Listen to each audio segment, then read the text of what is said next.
در نام مقدس خدای راستین عاشق، خدای بینام و نشان، فدراسیون کهکشانی نور. پروردگارا، از ذات پاک تو میخواهم راستگو باشم، مهربان باشم، به هستی و به همه موجودات، انسانها، گیاهان، حیوانات و به خودم عشق بورزم. همواره مراقب پاکی نیتم باشم، نیکگو، نیک سرشت و نیک کردار باشم. شاد باشم و با آغوش باز علوم و مفاهیم جدید را پس از سنجش عقلی بپذیرم.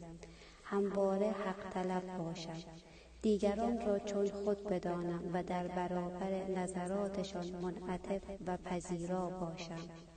شکرگزار باشم، قبل از هر فکری راجع به بقیه خود را جای دیگران قرار دهم.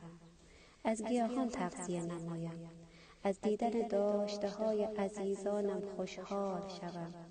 راضی به رضای تو باشم، راضی به داشته‌هایم باشم، امانتدار باشم، پاک دامن و پاک دل باشم و حق بقیه رعایت کنم.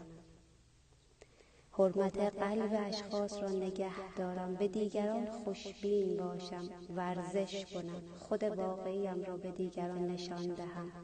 امیدوار باشم، قوی و پرتوان باشم، دلسوز و مسئولیت پذیر باشم، صبور باشم.